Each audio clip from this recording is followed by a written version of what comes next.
Este es un mensaje del pastor John MacArthur, traducido y predicado en español para el mundo de habla hispana.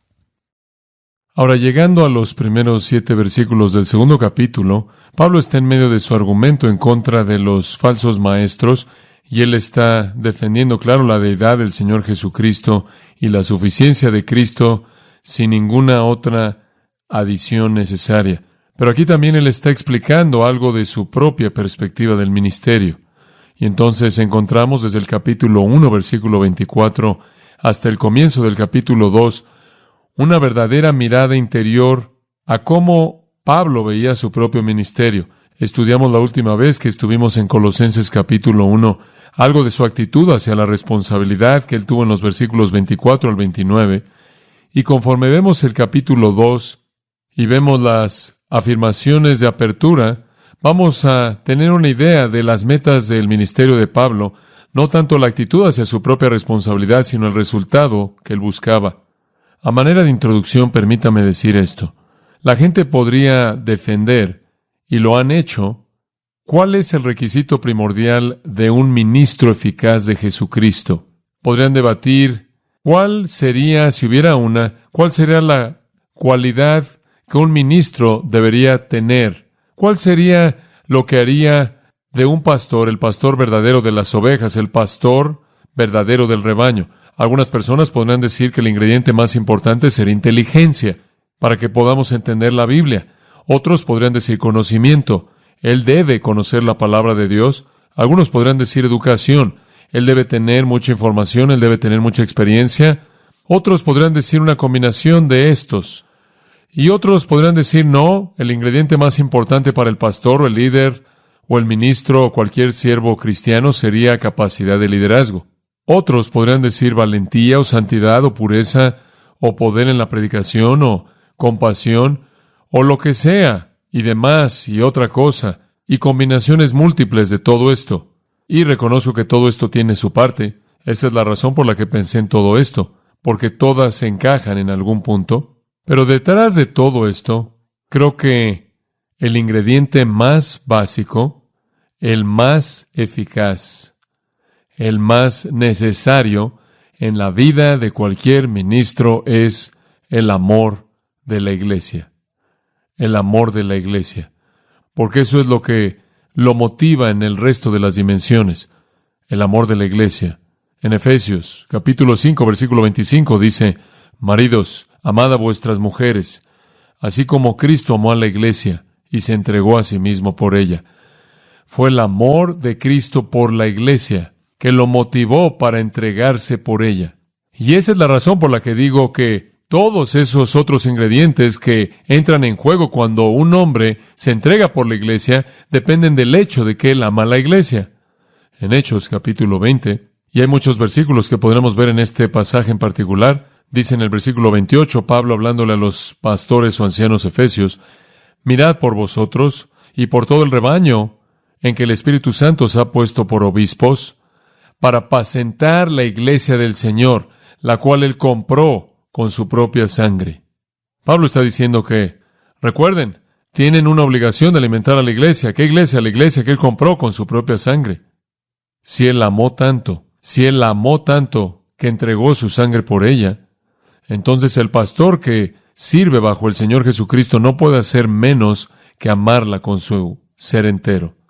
Jesús amó a la iglesia y se entregó a sí mismo por ella. Él no amó a la institución particularmente, él no amó a la organización en particular, no fue la estructura, él amó a la gente que es la iglesia. Y él estuvo dispuesto y fue capaz de morir por ellos.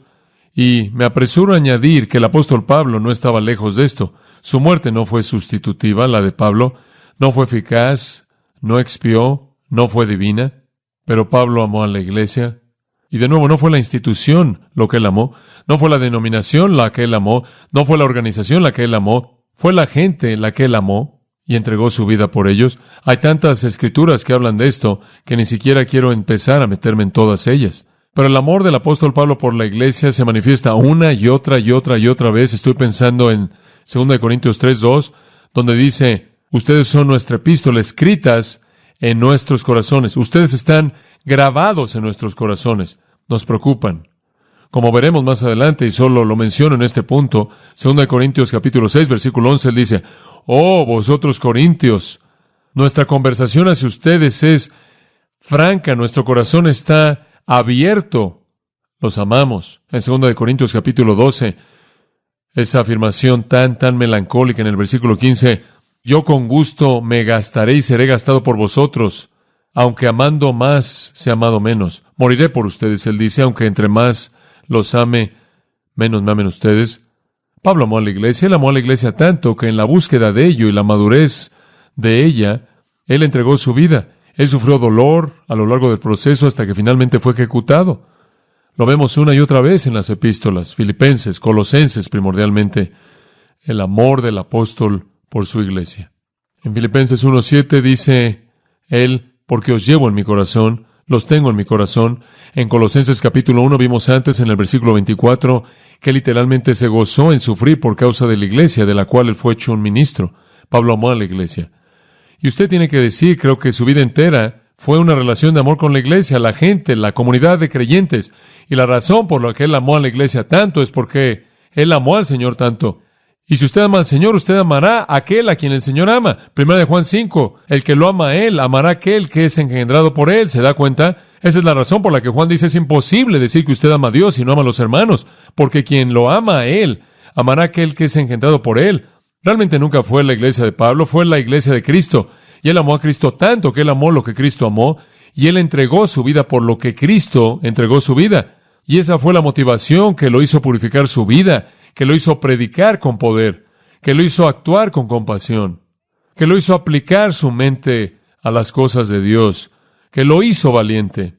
Fue todo eso lo que fue una consecuencia del amor profundo hacia la iglesia.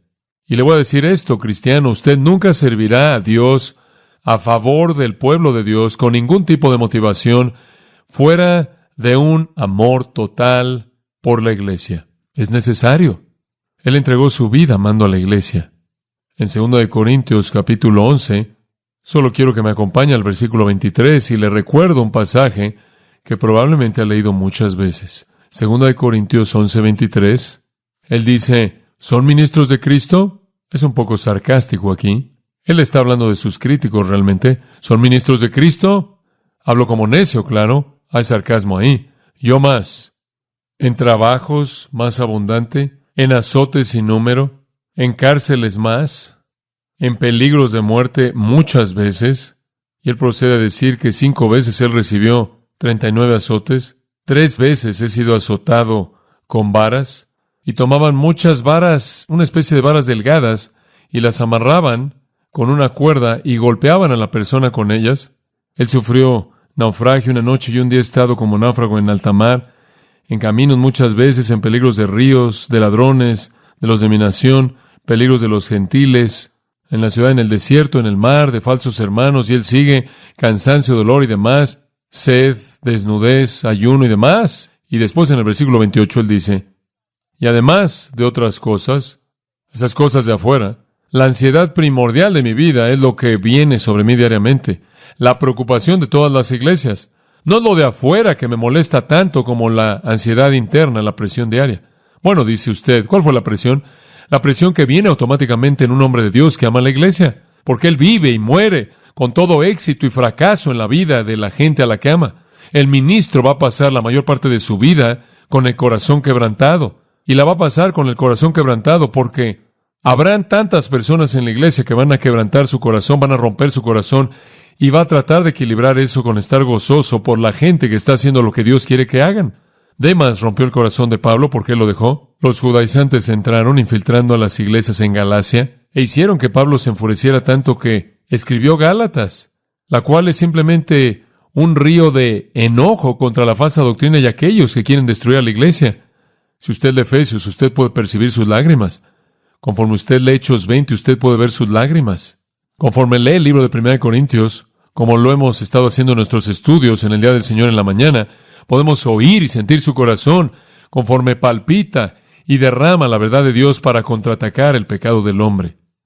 En 1 Corintios estudiamos, se acuerdan, en el capítulo 4, y simplemente le pido que vea el versículo 11. Él dice esto, hasta esta hora actual tenemos hambre y sed y estamos desnudos, y somos golpeados, literalmente golpeados en la boca, y no tenemos lugar para vivir, y trabajamos con nuestras propias manos, siendo maldecidos, bendecimos, siendo perseguidos, los soportamos, siendo difamados, rogamos, hemos sido hechos como la escoria del mundo y la basura, el desecho de todas las cosas hasta este día. Eso es lo que atravesamos, eso es lo que soportamos. Dice usted, ¿por qué sigues adelante, Pablo? Versículo 14. No os escribo estas cosas para avergonzaros, sino como mis, ¿qué? Hijos amados. Esa es la razón por la que lo hago, porque me son amados. Esa es la razón. Como puede ver, esa es la diferencia entre el profesional y el apasionado. Esa es la diferencia entre el que simplemente lo hace de manera rutinaria y lo cumple a nivel profesional, y aquel para quien es una pasión del corazón. Pablo no podía ministrar sin emoción porque él amaba a la iglesia tanto, porque Jesús la amó, y cualquier cosa que Jesús amó, y cualquier cosa por la que Jesús murió, él moriría por ello. Hechos 20, versículo 1. Simplemente una pequeña frase aquí que creo que es hermosa. Hechos 20, versículo 1. Y después de que cesó la turba, y esta es la turba efesia, cuando arrojaron sus ídolos, después de que cesó la turba, Pablo llamó a sí mismo a los discípulos y ¿qué? Los abrazó. La palabra abrazó literalmente es besó. La palabra aparece en el Nuevo Testamento muchas veces y significa beso, besar con afecto, apasionadamente, y es usada del pródigo cuando llegó a casa y su padre lo besó. Es usada en Lucas capítulo 7 de la mujer que besó continuamente los pies de Jesús, y es usada en la primera iglesia. Hay un sentido tremendo de afecto y todo estaba ligado en el amor de Pablo hacia Cristo. Ahora, esto es lo que yo creo que más que cualquier otra cosa que el hombre de Dios debe tener. Esto es sobre cualquier otra cosa en mi propia vida, lo que oro que Dios me dé, el tipo de amor por la iglesia que me hará sacrificar mi vida por causa de la iglesia. Y esto es lo que hizo que Pablo fuera diferente. Esto es lo que lo hizo estar de hombros arriba por encima de cualquier hombre que jamás vivió fuera de Jesucristo desde la época del Nuevo Testamento. Nunca hubo un hombre como este hombre, debido a su cualidad tremenda de su amor por la iglesia, y añadido a eso los dones maravillosos del Espíritu de Dios que Él le dio. Ahora, en su amor por la iglesia, conforme Él llega al capítulo 2, está viendo a la asamblea colosense, y Él está incluyendo con ella las otras dos ciudades en esa área, Hierápolis y Laodicea. Las tres eran ciudades hermanas localizadas en el Valle Lico, y él ve a esa iglesia y a esas otras dos iglesias hermanas siendo atacadas por la falsa doctrina, los falsos maestros, y como ya vimos en nuestro estudio, hubieron muchos aspectos diferentes de esta enseñanza falsa. La estaban recibiendo de los legalistas, la estaban recibiendo de los que filosofaban, la estaban recibiendo de los ascéticos, gente que quería irse a vivir en un monasterio sola. Estaban recibiendo todo tipo de herejía de todos lados, y él tuvo un amor tan tremendo por ellos, y aunque él nunca los había conocido, y aunque no había fundado esa iglesia, cuando Epafras, quien la fundó, y quien era su pastor, vino a Roma, y él era un prisionero durante un periodo de 3 años, y le contó de ella, creó en su corazón tal angustia que se sentó y escribió la carta a los colosenses. Y él dice en el versículo 1 del capítulo 2, porque quiero que sepáis cuán gran lucha sostengo por vosotros y por los que están en la Odisea, y algunos manuscritos añaden también por los que están en Hierápolis, y por todos los que nunca han visto mi rostro. Me gustaría, dice él, que supieran cuánto me duelo por ustedes. Y entonces él escribe, en la parte inicial del capítulo 2, él derrama su amor. ¿Y sabe usted lo que termina haciendo? Termina siendo una expresión de los deseos más profundos que él tuvo por la iglesia. Él derrama su corazón y escuche lo que dice. Tengo este gran conflicto, versículo 2, para que sean consolados sus corazones unidos en amor, hasta alcanzar todas las riquezas de pleno entendimiento, a fin de conocer el misterio de Dios, el Padre y de Cristo, en quien están escondidos todos los tesoros de la sabiduría y del conocimiento. Y esto lo digo para que nadie os engañe con palabras persuasivas, porque aunque estoy ausente en cuerpo, no obstante en espíritu estoy con vosotros, gozándome y mirando vuestro buen orden y la firmeza de vuestra fe en Cristo. Por tanto, de la manera que habéis recibido al Señor Jesucristo, andad en Él, arraigados y sobreedificados en Él, y confirmados en la fe, así como habéis sido enseñados, abundando en acciones de gracias. Abundando en acciones de gracias. Ahora, lo que se reduce en esos simples versículos son 5 cosas que Pablo desea por la iglesia, que se derraman a partir de su amor por gente que él nunca ha visto, por un grupo de personas que él nunca ni siquiera ha conocido, pero eso no importó, porque como puede ver, ahora escucha esto, su amor por la iglesia no dependía de la gente que estaba en ella, dependía del Cristo que murió por ella. ¿Se da cuenta? No fue un amor discriminador, no fue un amor que estaba aislado a los que le caían bien a él en términos de personalidad, o inclusive los que él conocía, sino que él podía amar a la iglesia entera, por igual, porque él amó a Cristo. Y entonces él derrama su amor, y conforme se está vaciando aquí, usted puede seleccionar a partir de este derramamiento de su amor 5 cosas que él desea por la iglesia. Y son como una lista que usted y yo debemos revisar. Y vi estas 5 cosas y simplemente revisé mi propia vida a la luz de ellas. Y también revisé Grace Community Church a la luz de ellas, porque tienen una importancia vital. Ahora regresemos al versículo 1 y comencemos ahí. Porque quiero que sepáis cuán gran lucha sostengo por vosotros. La palabra lucha toma una palabra que él usó en el versículo previo. La palabra luchando en el versículo 29 es la forma del verbo agonizo, de la cual obtenemos agonizar. Es una palabra que se relacionaba de manera especial con el esfuerzo deportivo en donde alguien estaba agonizando y esforzándose por ganar. Él dice, no conocen la angustia y el dolor que soporto por ustedes.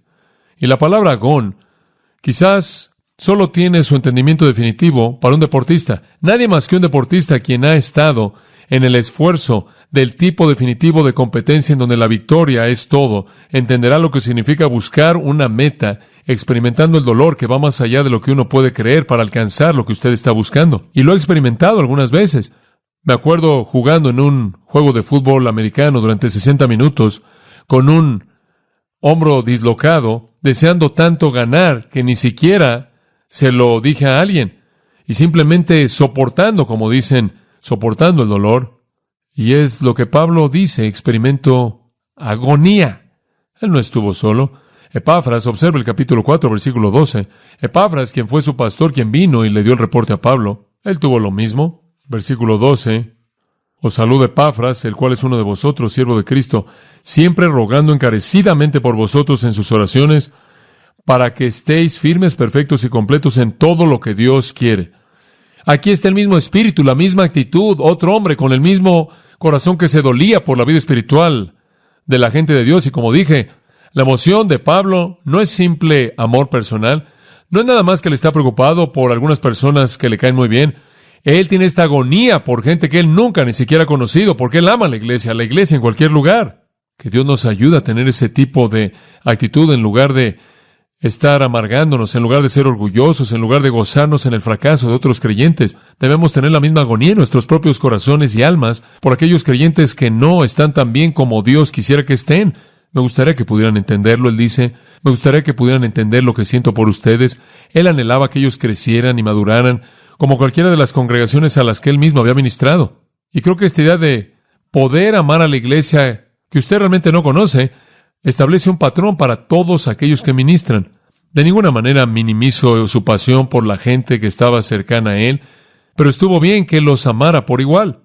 Y entonces a partir de este amor vienen los deseos más profundos por la iglesia y veámoslos. Número 1, lo primero que él quiere para la iglesia es que sea fuerte en corazón. Fuerte en corazón. Versículo 2. Para que sean consolados sus corazones o fortalecidos. Para que sus corazones puedan ser fortalecidos. Aunque no han visto mi rostro en la carne, tengo una gran agonía por ustedes. No quiero que caigan en doctrina falsa. No quiero que sean arrastrados por el error. Quiero que sean fuertes en corazón. Y quiero hablar de esto por unos minutos. Ve la palabra corazón para que sus corazones sean fortalecidos. Ahora, cuando hablamos del corazón, ¿qué queremos decir? Tenemos que aclararlos, porque en el idioma inglés y español, el corazón es el lugar ¿de qué? De la emoción. Mi corazón clama por ti, decimos. Te amo con todo mi corazón. El corazón es el símbolo de la emoción. Para el hebreo no era el símbolo de la emoción. ¿Escuchó eso? En el idioma inglés y español el corazón representa emoción. Para el hebreo no era así. Ahora, los hebreos se refirieron a 2 órganos del cuerpo y quiero hablar de estos 2. Los 2 órganos a los que se refirieron muchas veces en las Escrituras son las entrañas y el corazón. No se asuste. Hay muchas referencias en la Biblia al término entrañas. Han sido muy bien borradas en las últimas traducciones, pero la traducción pura del hebreo indica que esa es la palabra. Ahora es usada en la Biblia para hablar del vientre, del estómago, de los intestinos y de otros órganos abdominales. Entonces se convierte en un término general para las entrañas, por así decirlo. Cuando un hebreo dice, mis entrañas tal y tal, significa que lo siento en las entrañas. Eso es lo que le está diciendo. Ahora, escuche esto. Los hebreos no conocían nada de pensamiento de especulación y no conocieron nada de interpretar cosas en abstracción. Todo para ellos fue una realidad concreta, experimental, física. Acompáñeme y le voy a enseñar. Acompáñeme al Salmo 22:14. Y aquí hay una descripción de Jesús en la cruz.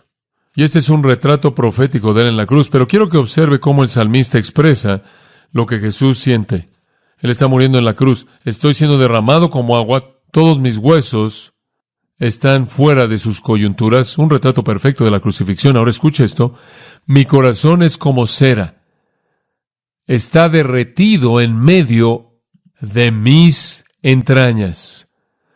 Y aquí él quiere decir, mi área entera abdominal está turbada. Lo siento en las entrañas, es lo que él está diciendo. Lo siento en mi estómago está afectado. Un concepto muy experimental, no es abstracto en absoluto. Un hebreo nunca diría, siento cierta ansiedad. Como puede ver, la ansiedad es una abstracción. Usted tiene que decir lo que significa con eso, pero él no dice eso. Él no habla en términos abstractos, él habla en experiencias. Lo siento en el estómago. Le voy a mostrar otro. Esto es muy interesante. Cantar de los Cantares, capítulo 5. Y sé que todos se están apurando por llegar ahí. Cantar de los Cantares de Salomón, capítulo 5, versículo 4. Ahora, esto es muy interesante, simplemente para darle una idea de cómo el hebreo expresaba sus sentimientos. Ahora usted tiene que tener el retrato aquí, el panorama. La novia está esperando al novio. Es tiempo de consumar el matrimonio. Esta es una gran hora. Ahora escuche. El hebreo dice en el versículo 4, mi amado colocó su mano en la puerta y mis entrañas se movieron por él. Ahora dice, espera un momento. ¿Eso está en la Biblia? Eso está en la Biblia. Dice usted, ¿qué significa, John? Eso significa que las entrañas incluyen el área entera, incluyendo la incitación del deseo sexual en el cuerpo humano. Toda esa área, inclusive el sentimiento en el área genital, fue expresado por los hebreos en esa terminología. Como puede ver, no dijeron, y comencé a sentir una pasión grande, abrumadora. Esa es una abstracción. El hebreo lo definió en su nivel más bajo de sentimiento experimental. Ahora vamos a apurarnos a llegar a Lamentaciones 2, porque no queremos detenernos en ese punto en particular. Lamentaciones capítulo 2, versículo 11. Como usted sabe, la Biblia realmente no es tan reservada acerca de algunas cosas por las que la gente siente ciertas reservas. Quiero que sepa eso. Lamentaciones capítulo 2, versículo 11. Ahora Jeremías, él fue un patriota. Realmente fue un patriota. Jeremías, pero no fue un patriota ciego. Él amó a su país cuando su país amó a Dios. En Lamentaciones 2:11 él dice, mi país está despedazando. En esencia, él está viendo la muerte de su país. Esa es la razón por la que Lamentaciones es llamada Lamentaciones. Es el lloro de Jeremías por la muerte de su país. Él dice, mis ojos están llenos de lágrimas, y aquí viene, mis entrañas están turbadas. Lo siento de nuevo en el estómago.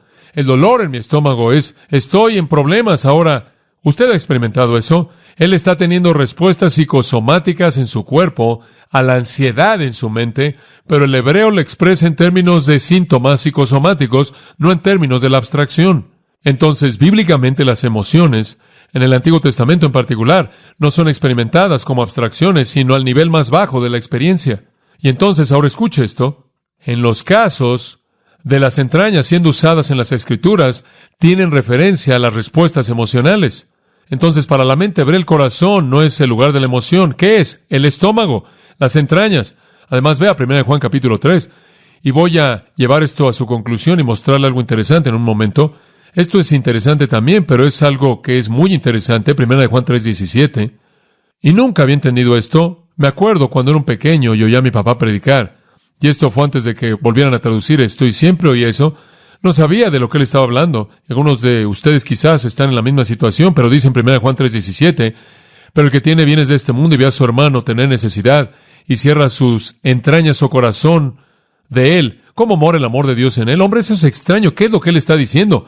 Él simplemente está expresando lo que en la mente hebrea es algo obvio. Él está diciendo, mira, cuando ves a alguien que tiene necesidad Esa necesidad debería causar un sentimiento en tu estómago, debería motivarte y causar algo en tu estómago y hacerte sentir cierta ansiedad real. Ahora observe, en cada uno de esos pasajes que le mostré, las entrañas siempre están respondiendo. Respondieron al dolor en la primera que le dije, respondieron al sexo en el Cantar de los Cantares, respondieron al desastre en el caso de Jeremías, y responden a la necesidad humana en el caso de Primera de Juan 3. De tal manera que en la mente hebrea, las entrañas siempre son aquello que responde. Es la emoción, se sienten en el interior.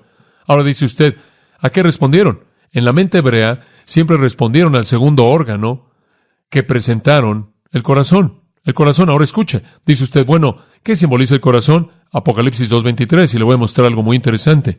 Apocalipsis 2:23. Y podríamos ver montones y montones de versículos bíblicos relacionados con el corazón para mostrar esto, pero simplemente le voy a dar un par de ellos y lo puede estudiar por usted mismo. Pero quiero mostrarle el punto. Apocalipsis 2:23, a la mitad del versículo.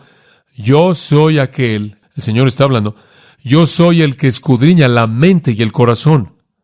Ahora, lo que usted tiene aquí es juicio, porque Él acaba de hablar del hecho de que Él va a arrojar esta situación pecaminosa en particular en gran tribulación si no se arrepienten y matan a los hijos con muerte y etcétera, etcétera. Y Él dice, yo escudriñaré las mentes y los corazones. ¿Qué es el corazón? Escúchame. En primer lugar, vemos a partir de ese pasaje que el corazón es el lugar de la responsabilidad. Es el lugar de la responsabilidad. Engañoso es el corazón, en Jeremías 17. Engañoso es el corazón más que todas las cosas, ¿y qué? Y perverso. Es el lugar de la responsabilidad.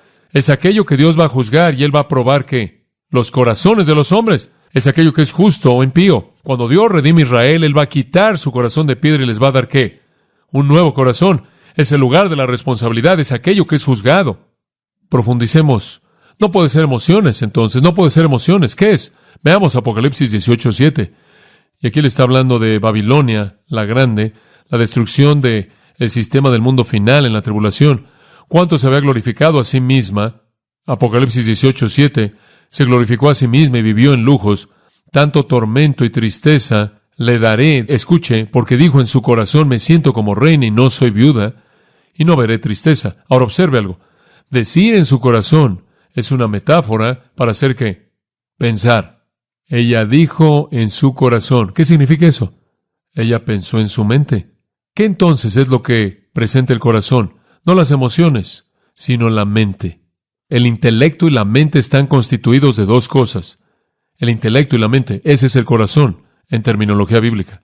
En tiempos antiguos usted no encuentra que ellos se referían al cerebro. Escuche esta. Dice el necio en su cerebro. No. Dice el necio en qué? En su corazón. ¿Por qué? Porque el corazón era el lugar donde pensaban. Era el lugar donde pensaban. Entonces el corazón representa la mente y establece el ritmo, y las entrañas representan a la emoción que responde. Dice usted, bueno, ¿cómo es que llegaron a este descubrimiento? Bueno, es fácil saber cómo llegaron a las entrañas, estando conectadas con las emociones, porque cuando se emocionaban comenzaban a tener lo que tenemos en la actualidad. Colitis, problemas de estómago y todos esos síntomas que tenemos, ¿verdad? Estamos bien ahí. Pero ¿cómo sacaron el corazón del cerebro? Bueno, alguien se dio cuenta de eso porque cuando el cerebro está realmente funcionando, el corazón realmente está operando y podían sentir que estaba latiendo. Pero así es como lo hicieron. El pensamiento realmente serio, dice un hebreo, puede ser sentido en el latir del corazón, porque conforme el corazón piensa y las entrañas responden con emociones, eso es lo que usted es. Ahora recuerde esto. En la mente del hebreo y en la revelación de Dios, las emociones nunca inician, siempre responden. El corazón piensa y las emociones responden. Ese es el patrón divino. Y usted sabe, cuando alguien viene a mí y me dice, no puedo controlar mis emociones, tus entrañas están fuera de control, ¿es eso?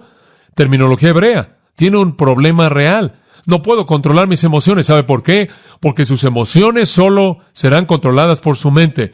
Porque la emoción responde. La clave para controlar sus emociones es llenar su mente con la verdad divina. Esa es la clave para controlar sus emociones. Como puede ver, las emociones responden a lo que la mente percibe como verdadero. ¿Escuchó eso? Sus emociones responderán a lo que su mente percibe como verdadero. Inclusive si no es verdad. Pruébelo. ¿Alguna vez ha estado acostado en la cama y de pronto se despierta cuando aterrizó después de caerse de ese edificio de 40 pisos?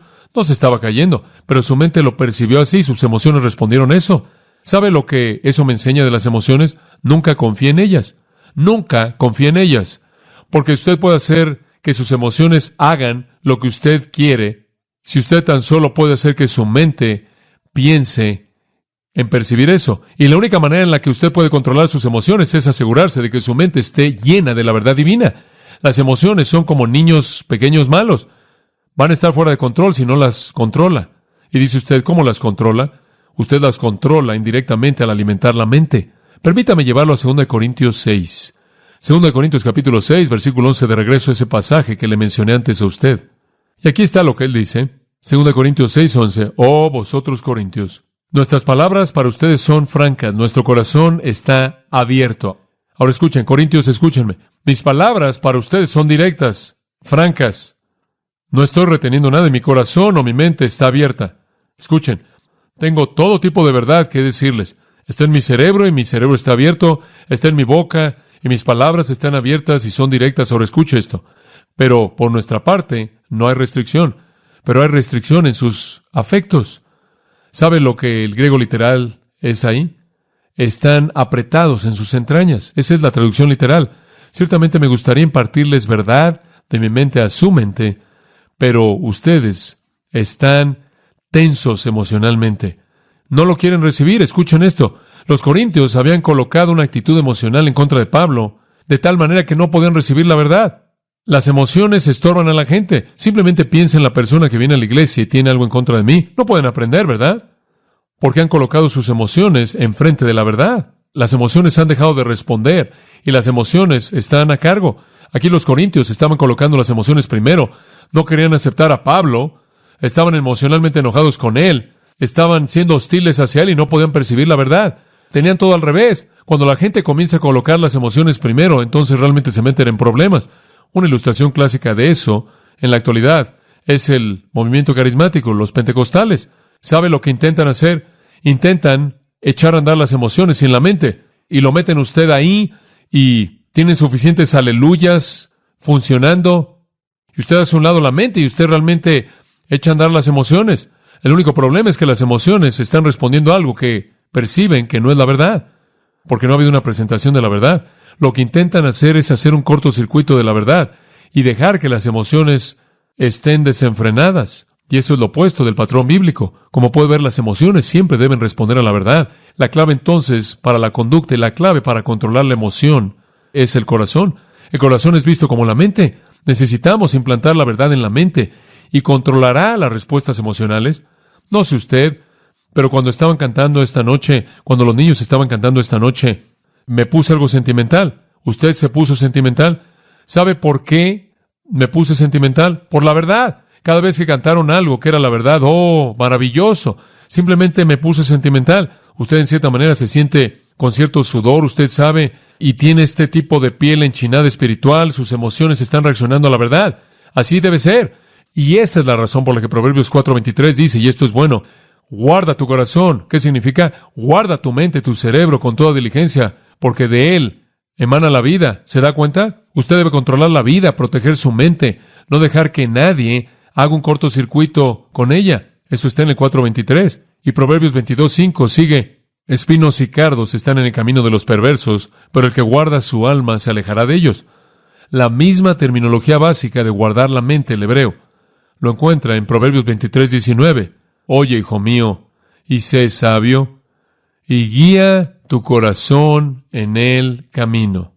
Guía tu corazón, guárdalo y guíalo, para que pueda oír y percibir la verdad, y para que tu emoción pueda responder a la verdad. Un pasaje hermoso, Deuteronomio 4:9, no puedo resistir leérselos. Mira por ti mismo, guarda con diligencia tu alma, no sea que te olvides de las cosas que tus ojos han visto, y no sea que dejen, escuche, tu corazón. Lo vuelvo a leer, escuche esto, cuídate a ti mismo, guarda tu alma con diligencia, no sea que olvides las cosas que has visto y dejen tu corazón. No olvides la verdad, guarda tu corazón. En el Salmo 139, una porción hermosa de las Escrituras, en los versículos 23 y 24, examíname, oh Dios, y conoce mi ¿qué? Corazón. Pruébame y conoce mis pensamientos. Como puede ver el corazón equiparado con los pensamientos, y vese en mí camino de perversidad y guíame en el camino eterno. Guarda el corazón, guía el corazón. Pida a Dios que proteja el corazón. Ese es su cerebro, su mente. Un buen hombre, dijo Jesús en Mateo 12:35, del buen tesoro del ¿qué? Corazón saca buenas cosas.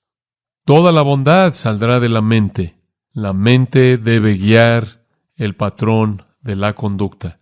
Un pasaje más, Mateo 15:19, porque del corazón salen los malos pensamientos, homicidios, adulterios, fornicaciones, robos, falsos testimonios, blasfemia. Jesús dijo en Mateo 12, todas las buenas cosas salen del proceso de pensamiento. Jesús dijo en Mateo 15, todas las cosas malas salen de los procesos de pensamiento. Entonces la Biblia dice, Dios guarda mis procesos de pensamiento. Ahora regresemos a Colosenses y veamos lo que esto significa para usted a continuación. Me encantaría que supieran cuán gran lucha sostengo por vosotros y por los que están en la Odisea y por todos los que nunca han visto mi rostro, para que sean fortalecidos, ¿qué? Sus corazones. ¿Qué significa corazones? Mentes. Pablo dice, lo primero que quiero de ustedes es que sean fuertes en corazón. ¿Qué significa la palabra consolados? Dice ustedes, consolados en mi Biblia, claro, parakaleo. Parakaleo es una palabra muy hermosa. Es una palabra usada repetidamente en el Nuevo Testamento y una palabra que siempre contiene la idea de fortalecer. En Efesios 6:22 dice, para que Él fortalezca vuestros corazones. En 2 de Tesalonicenses 2, fortalezcan sus corazones. La palabra parakaleo incluye la idea de consuelo, incluye la idea de valentía, incluye la idea de ser fortalecido y siempre conlleva todos esos aspectos. De hecho, podemos mirar hacia atrás en la etimología y encontrar el uso de esta palabra, y significa específicamente fortalecido. Un incidente como ese es usado por un historiador griego. Él dice, hubo un regimiento griego que había perdido el ánimo y perdió la valentía y estaba totalmente desanimado, y usted sabe, estaban a punto de darse por vencidos. Y el general envió a un líder nuevo y dio un gran discurso y los alentó tanto que fueron fortalecidos y salieron y se volvieron héroes. Significa fortalecer, significa proveer un hombre interno valiente, fuerte, un intelecto y una mente que actuará de manera heroica para Dios. Un corazón fuerte significa una mente firme, una mente que tiene valentía, una mente que tiene convicción, una mente que cree, una mente que tiene principios. Dice usted, ¿pero cómo haces eso, John? ¿Cómo es que tienes una mente fuerte? Y Pablo realmente está diciendo, no quiero que ustedes se vuelvan presa de la enseñanza falsa de los que promueven el error. No quiero que caigan ante estas personas que les están enseñando mentiras. Quiero que sean fuertes en su mente. Quiero que se aferren a la verdad. Dice usted, ¿pero cómo te vuelves fuerte así? Le voy a mostrar. Efesios 3:16 se lo dice en un versículo. ¿Cómo es que se fortalece esa parte interna de mí? Versículo 16, él ora al Padre, que Él los conceda según las riquezas de su gloria, el ser fortalecidos con poder por su ¿qué? Espíritu. ¿Quién es el fortalecedor del corazón? ¿Quién es? Es el Espíritu Santo. Y lo necesitamos. Vivimos en un mundo con un corazón débil. La gente no tiene convicciones. La gente no cree en cosas. La gente no conoce la verdad. La gente no aprende la verdad. No busca la verdad. No investiga la verdad. Y Él dice, quiero que sean fuertes en ella. Quiero que sean valientes. Quiero que sean consolados, alentados y fortalecidos por ella. Todo eso está en la palabra parakaleo. Y el Espíritu Santo es el que lo puede hacer. Dice usted, ¿cómo sucede, John? Yo creo que conforme usted cede al poder del Espíritu de Dios, conforme usted anda en el Espíritu, Él fortalece el hombre interior. Creo que eso es lo que Él está diciendo aquí. Usted le entrega al Espíritu de Dios el control de su vida, día tras día, momento a momento, y el Espíritu de Dios alimentará a ese hombre interior. El Espíritu de Dios, por la revelación de Dios, alimentará su mente y fortalecerá su mente. Conforme cedemos momento a momento a la presencia del Espíritu de Dios, somos fortalecidos. Pablo es una ilustración perfecta de eso. En Hechos 9, él nos dice que fue convertido. Inmediatamente una de las cosas que comenzaron a suceder después de que él se convirtió fue que él comenzó a ser fortalecido. Hechos 9:22, pero Saulo se incrementó en fortaleza. Él se volvió más y más fuerte. No fue que él estaba levantando pesas y no fue que él estaba comiendo mucha comida. Fue que él estaba siendo equipado por el Espíritu de Dios y él se volvió tan fuerte en su corazón. Se volvió tan sólido en su confianza. se volvió tan estable en su ministerio que en el capítulo 20, versículo 22, él dijo, estoy ligado en el Espíritu a Jerusalén. No sé lo que va a pasar, pero oigo que cadenas y aflicciones me esperan, pero ninguna de estas cosas que me conmueven. Fuerte, fuerte en su corazón. Él tuvo convicciones acerca de Dios. Él tuvo convicciones acerca de la voluntad de Dios para su vida. Él tuvo convicciones acerca de los actos de obediencia que Dios estaba pidiendo de él. Y él fue lo suficientemente fuerte como para hacerlo. Él fue fuerte. Valentía tremenda es la que tuvo Pablo. En 2 Corintios 4:9 él dice, somos perseguidos, pero no desamparados, derribados, pero no destruidos, siempre llevando en el cuerpo la muerte del Señor Jesús para que la vida de Jesús también sea manifestada en nuestro cuerpo. Él dice en el versículo 8, tenemos problemas en todos lados, sin embargo, no desmayamos, perplejos, pero no hemos perdido la esperanza. Él dice, enfrentamos mucho, pero nunca nos rendimos. ¿Por qué, Pablo? Porque somos fuertes. ¿Cómo llegaste a ser fuerte? Al andar en el Espíritu, y el Espíritu derrama fortaleza divina después de todo. Ahora escúcheme. Si la palabra parakaleo significa fortalecer, es la misma palabra que es usada en Juan 14, 15 y 16 como el nombre del Espíritu Santo. ¿Se acuerda usted de que el Espíritu Santo es llamado Paracleto? El Paracleto. Esa es la palabra idéntica. Usted podría traducir esos versículos de esta manera. Juan 14, 16. Esto sería preciso según el significado de la palabra. Juan 14, 16. Jesús dice, y yo oraré al Padre, y Él os dará otro fortalecedor. Versículo 26. Pero el fortalecedor, quien es el Espíritu Santo, a quien el Padre enviará en mi nombre, Él os enseñará todas las cosas. Juan 15, 26. Pero cuando el fortalecedor venga. Juan 16, 7. Si no me voy, el fortalecedor no vendrá. Es la misma palabra. Si usted va a ser fuerte en su corazón, entonces va a tener que ser fortalecido por el fortalecedor. Y ese es el Espíritu Santo. Y le voy a decir lo que hace que un cristiano sea débil. Y ese es un cristiano que todo el tiempo anda en la carne, ¿verdad? Escuche, cada paso que usted da caminando en el Espíritu es un paso como si fuera levantar pesas. Usted es más fuerte en su mente, en sus convicciones, en las cosas que usted conoce y cree acerca de Dios. Ahora quiero profundizar un poco más. Aunque el Espíritu Santo es el fortalecedor, Él usa instrumentos humanos. Él usa gente como yo para fortalecerlo usted. A gente como usted para fortalecerse unos a otros. Escucha Hechos 18:23. Y después de que él pasó algo de tiempo ahí, esto es Pablo, él partió y fue al país de Galacia y Frigia. Y ahora escuche, fortaleciendo a todos los discípulos. ¿Qué estaba haciendo él? ¿Qué estaba haciendo Pablo? ¿Qué les hizo?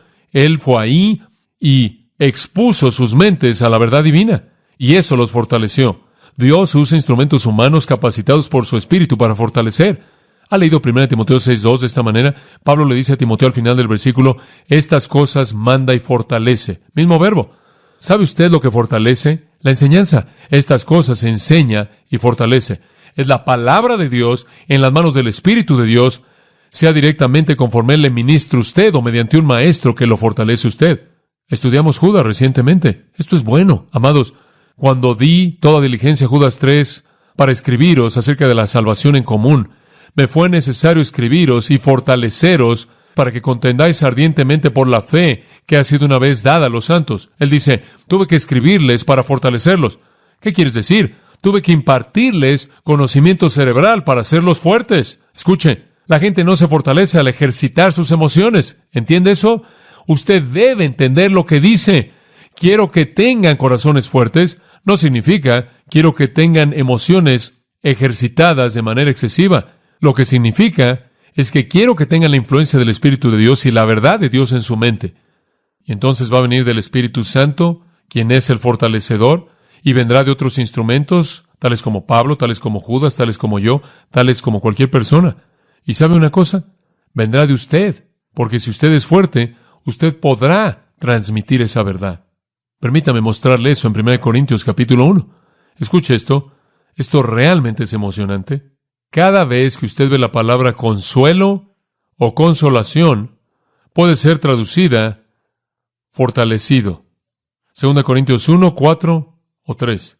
Bendito sea el Dios y Padre de nuestro Señor Jesucristo, Padre de misericordias y Dios de toda fortaleza, que nos fortalece en toda nuestra tribulación para que podamos, ¿qué? Fortalecer a aquellos que están en cualquier problema por la fortaleza con la que nosotros mismos somos fortalecidos. Porque así como los sufrimientos de Cristo abundan en nosotros, así también nuestra fortaleza también abunda por Cristo para que si somos afligidos sea para su fortaleza. En otras palabras, lo que soportamos lo pasamos a ustedes como fortaleza.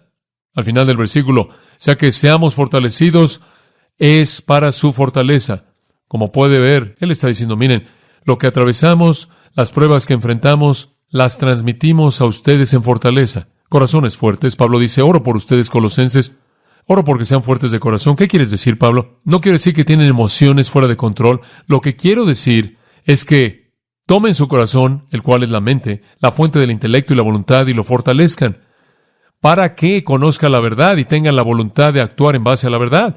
Y después las emociones seguirán. ¿Alguna vez tuvo uno de esos pequeños juguetes en donde usted le daba cuerda, lo empujaba y salía zoom ahí por el piso? El primer día, el segundo día no parece hacer nada porque su hijo lo rompió. Ahora escuche, las emociones son como esa cuerda. La verdad es como su mano. La verdad es lo que le da ese empuje inicial y lo lleva. Después las emociones entran en juego y siguen. Pero usted no lo puede hacer al revés. Usted no nada más puede sentarse y decir, máquina, avanza, avanza. Sus emociones responden.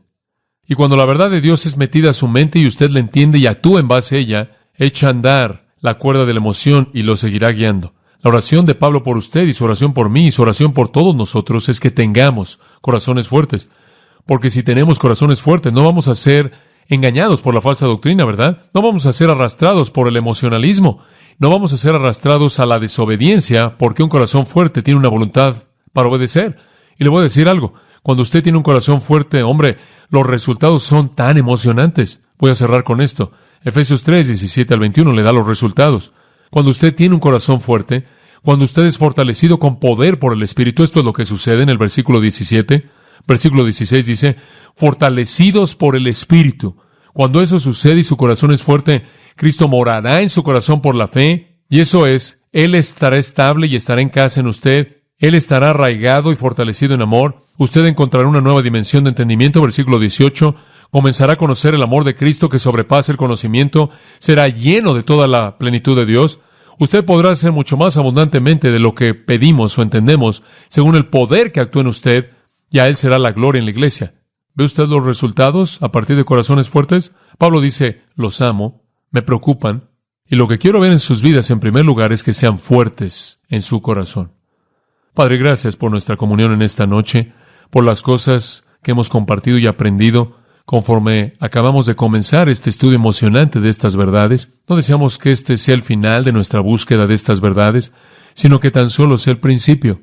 Te damos gracias, nuestro Señor, porque nos has provisto el alimento para alimentar la mente, porque nos has provisto la cuerda para que las emociones respondan y nos lleven emocionados, felices, contentos, bendecidos, para cumplir tu voluntad en respuesta a la verdad. Ayúdanos a controlar las emociones, a llenar la mente con tu verdad y activar la voluntad para responder a ella.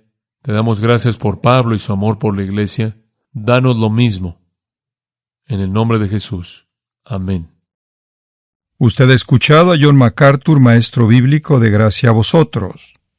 Para más información y acceso gratuito a todos los mensajes de John, así como a una lista de libros incluyendo la Biblia de estudio, visite la página web en gracia.org. Gracia a Vosotros y el pastor John MacArthur se reservan toda protección y el derecho de autor bajo la ley que esté vigente. La información de derechos de autor está disponible en gracia.org, que incluye instrucciones para limitar la duplicación de este archivo digital.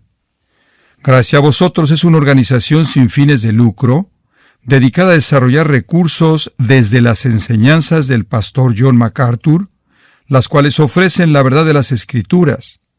Por otra parte, estimado oyente, su apoyo en oración y sus donaciones al ministerio nos ayudan a lograr este propósito para equipar a miles de personas de habla hispana. Si desea hacer una donación u ofrenda, puede hacerlo utilizando su tarjeta Visa, Mastercard, Discovery o American Express. Si vive en Estados Unidos o Puerto Rico, puede llamarnos al 1-866-5-GRACIA. Esto es 1-866-547-2242, o desde cualquier otro lugar ingresando a nuestra página web en gracia.org.